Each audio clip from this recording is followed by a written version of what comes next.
विरोध कर रहे हैं, पुरानी मतदाता सूची कर रहे हैं तो भी विरोध कर रहे हैं। भाई मतदाता सूची पुरानी हो या नहीं, आपका हारना तय है, ये मतदाता सूची से नहीं होगा। मान्यवर, उन्होंने कहा, अपने लॉजिक के समर्थन में कहा कि भारतीय जनता पार्टी को कभी एंटी इनकम्बेंसी का सामना नहीं करना पड़ता। मान्यवर, एंटी इनकम्बेंसी इनके खिलाफ होती है जो जनहित के विरुद्ध काम करें। ये बात सही है कि भाजपा को एंटी इनकम्बेंसी का फायदा विरोध बहुत कम करना पड़ता है। हमारी सरकारें बार बार चुनकर आती हैं, चाहे राज्य में है या केंद्र में, परंतु ऐसा नहीं है कि हम 2014 के बाद एक भी चुनाव नहीं हारे। छत्तीसगढ़ में 18 में हारे, राजस्थान में 18 में हारे, मध्य प्रदेश में 18 में हारे, कर्नाटक में भी 14 के बाद हारे, तेलंगाना में हम जीत नहीं पाए, चेन्नई में हम जीत नहीं पाए, बंगाल में भी हम हारे। भाई तो तब तो ये मतदाता सूची बहुत अच्छी होती है, टब से नए कपड़े पहनकर आप शपथ ले लेते हो। उस वक्त मतदाता सूची का विरोध नहीं करते हो, और जब मुंह की पटखनी पड़ती है बिहार की तरह, तब मतदाता सूची का विरोध करते हो। माननीय मेरे दोहरे मापदंड नहीं चलेंगे लोकतंत्र में। जब आप जीतते हो तब चुनाव आयोग महान है, जब आप हारते हो तो चुनाव आयोग निकम्मा है, बीजेपी का कहने पर चलता है। जब आप जीतते हो मतदाता सूची अच्छी है, मतदाता सूची अच्छी है, और जब आप हारते हो तो मतदाता सूची खराब है। मान्यवर, मुझे कोई आपत्ति नहीं, इस प्रकार का भ्रांति फैलाए तो फैलाए। मेरा दायित्व है कि इस देश की जनता को एक ड्यूअल स्टैंडर्ड की जानकारी देना, जो मैं आज इस सदन में खड़े होकर दे रहा हूं। मान्यवर, आगे पर भी मैं इस विषय को कहूंगा, और ढेर सारे आरोपों के मेरे पास जवाब है। जो 3 प्रेस कॉन्फ्रेंस में, एक सादा प्रेस कॉन्फ्रेंस, एक एटम बम वाला प्रेस कॉन्फ्रेंस, एक परमाणु बम वाला, ये तीनों में क्या हुआ, इसके सारे जवाब मेरे पास है। मान्यवर, अब ये कहते हैं कि 2-2 जगह है, 2-2 जगह मतदाता है। मान्यवर, किन किन लोगों के 2-2 जगह मतदाता, मैं इसमें जिनके नाम 2 जगह रजिस्टर्ड है उसका दोष नहीं निकालता मैं, क्योंकि एक जगह से कोई व्यक्ति दूसरी जगह गई तो 2010 के बाद इसको डिलीट करने का अधिकार आरओ के पास से ले लिया गया। इसके कारण ये विसंगतियां खड़ी हुई है। किसके हैं? श्री प्रशांत किशोर जी के 2 जगह मतदाता है, पवन खेरा जी का भी है, तेजस्वी यादव का स्वयं का है, टी सिद्दीकी एनआईसी केरल के नेता का है, मान्यवर संजय सिंह आप पार्टी के नेता के हैं, एक किशोरी पेडनेकर यूबीटी शिवसेना के हैं, इनका भी है। मान्यवर, सामान्य गलतियां हैं, क्योंकि एक नियम आ गया, जिसका वोट काटने का जिसका अधिकार है उसको रोक लिया गया, तो आरओ वोट काट नहीं सकता था, इसलिए 2 जगह रह गए। अब वो ही एक गहन पुनर्निरीक्षण से सुधरना है, मगर आप गहन पुनर्निरीक्षण को वोट चोरी कह रहे हो। मान्यवर, वोट चोरी किसको कहते हैं वो मैं बताना चाहता हूं, और हमारे यहाँ कुछ परिवार ऐसे हैं जो पुश्ते नहीं वोट चोरी करते। अच्छा, बोलिए आप। हाँ, बोले आप, बोले। हाँ, बोले आप, बोले।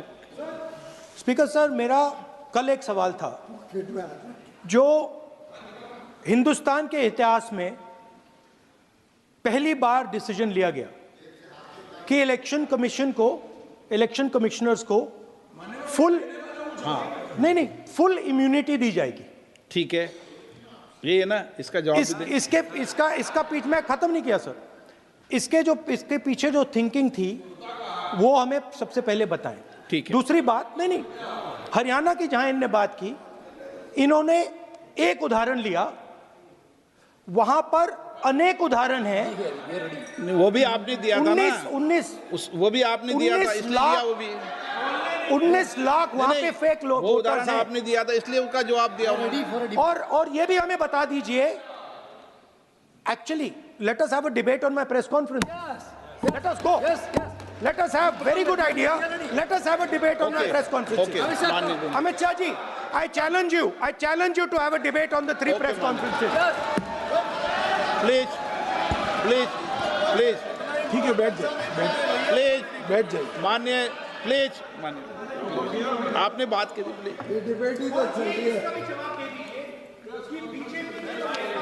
उत्तर प्रदेश में और हरियाणा में दोनों चुनाव में वोट कैसे दे रहे माननीय, हैं? प्लीज ये भी जवाब दे दीजिए। माननीय गृह मंत्री जी। मान्यवर, पहली बात मैं स्पष्ट करना चाहता हूं, मैं 30 साल से विधानसभा और संसद में जनप्रतिनिधि के रूप में चुनकर आता हूं। मुझे लंबा अनुभव है संसदीय प्रणाली का। विपक्ष के नेता महोदय कहते हैं कि पहले मेरी बात का आप जवाब दीजिए, मैं सुनना चाहता हूं। आपकी मुनसफी से संसद नहीं चलेगी। मेरे आप बोलने का क्रम मैं तय करूंगा, इस तरह से नहीं चलेगी संसद। मान्यवर, उनको धैर्य रखना चाहिए, मेरा जवाब सुनने का। इनकी एक एक बात का जवाब मैं दूंगा, मगर मेरे भाषण का क्रम वो तय नहीं कर सकते, मैं करूंगा, क्योंकि मैं बोल रहा हूं।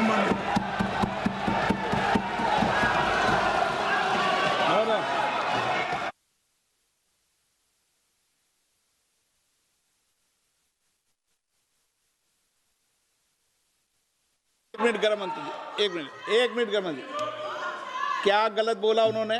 उन्होंने यही बोला, आपने जो बात उठाई है मुझे कब बोलना है मैं तय करूंगा, यही बोला ना। उसमें क्यों उत्तेजित हो रहे हो आप? हाँ, आपके 2-2 मिनट में खड़े होने से थोड़ी जवाब देते रहेंगे। नो, माननीय गृह मंत्री, नहीं होगा। मैं आपको फिर मौका दूंगा, आपको मौका दूंगा आपको। हाँ बोलिए, बोलिए सर, ये बोलिए। आपने अगर अमित शाह जी का रिस्पॉन्स देखा तो ये कंप्लीटली डिफेंसिव रिस्पॉन्स है, ये घबराया हुआ रिस्पॉन्स है, ये डरा हुआ रिस्पॉन्स है। अब सुनिए पूरी बात, प्लीज मानिए। नो, सच्चा रिस्पॉन्स नहीं है। माननीय गृह मंत्री जी, मान्यवर, आपके चेहरे पर बैठो। मान्यवर, आपके चेहरे पर चिंता की लकीरें मैं देख रहा हूं कि मैं क्या बोलूंगा। मैं उनके उकसावे में नहीं आऊंगा, मैं मेरे विषय पर बोलूंगा। मान्यवर, मैंने इतना ही कहा कि मैं मेरे भाषण का क्रम मैं तय करूंगा। मेरे भाषण का पहले क्या बोलना, बाद में क्या बोलना, मैं तय करूंगा। और मैं मानता हूं कि हर एक वक्ता का ये अधिकार है, उनका भी है, मेरा भी है। कल वो बोल रहे तो हम ऐसा थोड़ी ना बोले आप झूठ क्यों बोल रहे हो, हम नहीं बोल सकते साहब। वो माननीय विपक्ष के नेता है, वो बोल सकते अपना भाषण। मान्यवर, और मैंने तो ये भी कहा, मेरा पूरा भाषण छूट कर कुछ बच जाता है तो आप पूछिएगा, मैं जवाब दूंगा। मगर अब धैर्य भी चाहिए और सुनना भी चाहिए, दोनों चीजें करनी पड़ती है। मान्यवर, वोट चोरी का कोहराम बचा। मैं वोट चोरी किसको कहते हैं वो बताना चाहता हूं। वोट चोरी के 3 आयाम हैं। एक तो मतदाता नहीं है, मतलब योग्यता नहीं है, और आप वोटर बन जाते हो तो वोट चोरी माना जाएगा। दूसरा, आप गलत प्रकार से चुनाव जीतते हो तो वोट चोरी माना जाएगा। और तीसरा, जनादेश को डिफाई करते हो, मतलब वोट के विपरीत आप कोई पद प्राप्त कर लेते हो तो भी एक प्रकार से वोट चोरी होता है। अरे सुनो ना, क्यों जल्दबाजी करते हो मानिकम, क्यों? अब मैं 3 वोट चोरी की घटनाएं बताना चाहता हूं। सबसे पहली घटना हुई